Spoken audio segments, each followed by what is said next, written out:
एक प्रसंग आता है महाभारत में कि जब अर्जुन बाण छोड़ते थे तो कर्ण का रथ 10 हाथ पीछे जाता था, और जब कर्ण बाण चलाता था अर्जुन के रथ पर तो अर्जुन का रथ 1 इंच पीछे खिसकता था।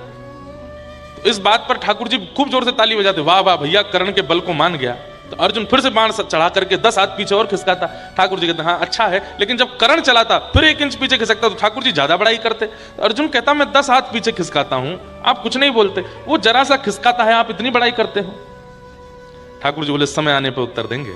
जब महाभारत युद्ध विश्राम हुआ और जैसे ही अर्जुन उतरे, तो अर्जुन का नियम था कि अर्जुन जब रथ से उतरता था युद्ध के बाद में तो ठाकुर जी पहले उतरते थे और उतरने के बाद में अपने हाथ ऐसे रखते थे रथ के पास और अर्जुन से कहते इस पर पैर रख के उतर जाओ नीचे।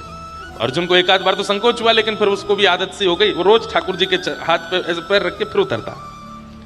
लेकिन आज जब महाभारत युद्ध जीत गए पांडव और युद्ध विश्राम हुआ, अर्जुन बड़ा प्रसन्न। ठाकुर जी ने रथ रोका और रथ रोकते ही ठाकुर जी बोले अर्जुन उतरो। बोले आज वो नियम नहीं चलाओगे, आप उतर के हाथ आगे। बोले आज नहीं होगा, आज तुम खुद ही उतरो। अर्जुन जैसे ही उतरा, अर्जुन के उतरने के बाद ठाकुर जी के दूर जाकर खड़े हो जाओ, दूर खड़े हो गए। जैसे ही ठाकुर जी उतरे विस्फोट हुआ और पूरा रथ जल करके नष्ट हो गया।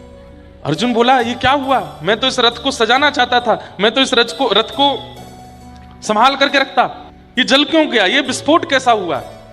ठाकुर जी बोले इतने बड़े बड़े योद्धा कौरव पक्ष के, उन सबके केंद्र बिंदु में केवल तुम्हारा रथ होता था कि इसको तोड़ो, इसको नष्ट करो। अर्जुन यदि मर गया तो महाभारत युद्ध हम जीते ही जाएंगे, लेकिन इन 18 दिनों में एक बाण भी तुम्हारे रथ का बाल बांका नहीं कर पाया, तो इसमें कौन सी बड़ी बात है केशव।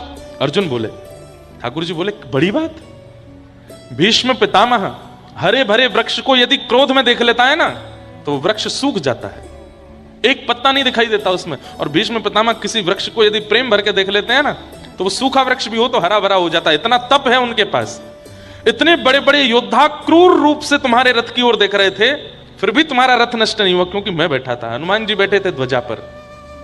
आज जब हम दोनों रथ से उतर गए तो उन सबके द्वारा देखी गई वह कुदृष्टि, वह क्रोध दृष्टि एक साथ आक्रमित हुई और तुम्हारा रथ नष्ट हो गया।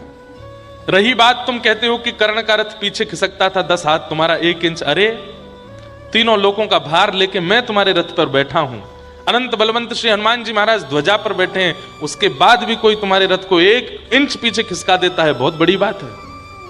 यदि मैं ना होता, यदि हनुमान जी ना होते और उस समय यदि कर्ण ने बाण चलाया होता ना, तुम 10 हाथ की बात करते हो, ब्रह्मांड भेदन करके तुम्हारा रथ कहां जाता तुम पता नहीं चलता तुम्हारा। इसलिए अभिमान मत करो।